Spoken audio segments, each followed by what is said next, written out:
O futuro governo deveria colocar água na fervura em relação ao bolsonarismo, como alguns propõem, ou impulsionar, através de todos os possíveis instrumentos de Estado, investigação e julgamento contra os eventuais crimes cometidos pelo atual presidente e seus aliados, incluindo altos oficiais das Forças Armadas. Qual a atitude que vocês acham mais adequada? Maria Carlotto, com a palavra.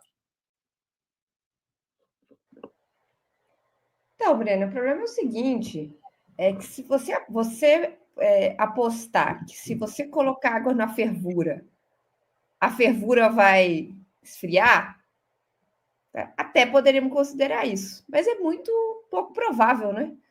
Ou seja, você dá margem de manobra maior ainda para eles atuarem. O que não punir os crimes? Vou tentar dizer de outra. O que não punir os crimes que precisam ser punidos, investigados, né? Contribui para um acordo com o bolsonarismo. O bolsonarismo é uma força que faz acordos.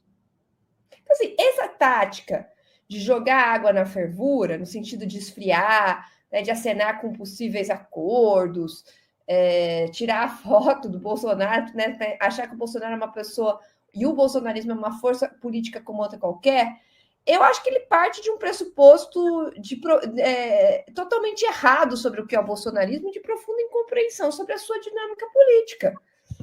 Esses caras não se negocia com uma força como essa, né? Na verdade, se derrota.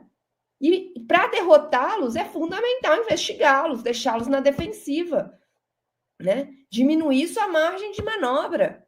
Não tem outra possibilidade. Então, eu acho que não é uma questão nem... Eu acho que, assim, para a própria dinâmica do bolsonarismo, a única possibilidade que a gente tem é impor a eles uma derrota política. Não tem outra possibilidade. E isso passa por usar contra eles todas as armas que a gente tiver, né?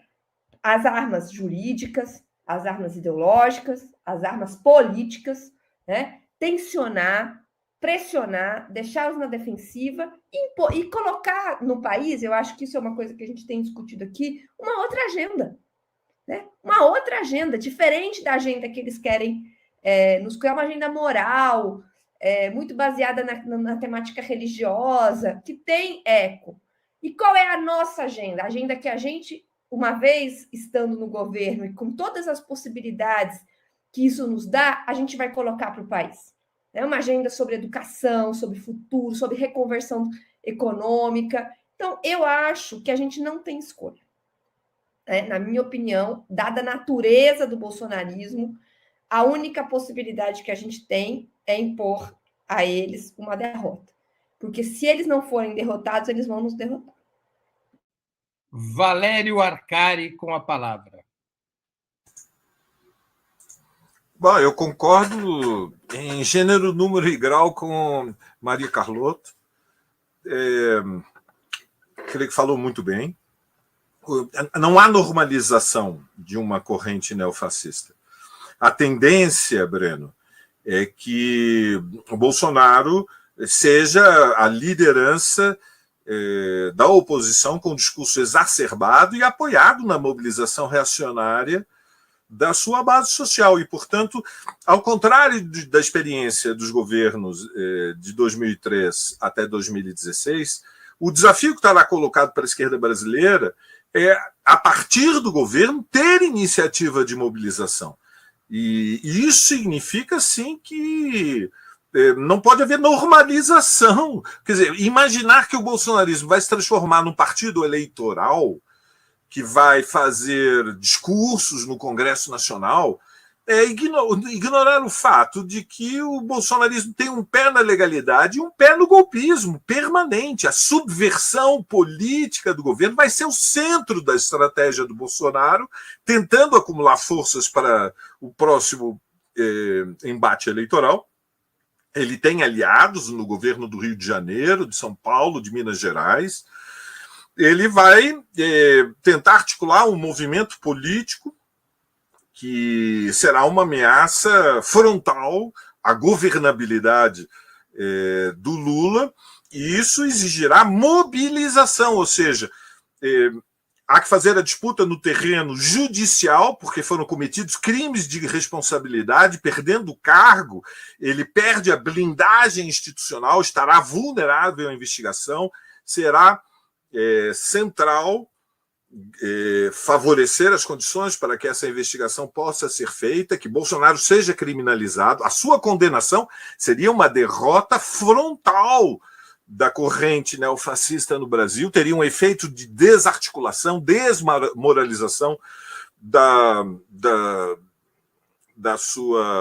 do seu movimento, mas ele não pode ser subestimado. Eles demonstraram que eles são muito mais do que um movimento subterrâneo de articulação pelas redes sociais. Ao contrário, eles utilizam a internet como uma rede para um movimento real, que tem músculos, nervos, força social de impacto, capacidade de mobilização.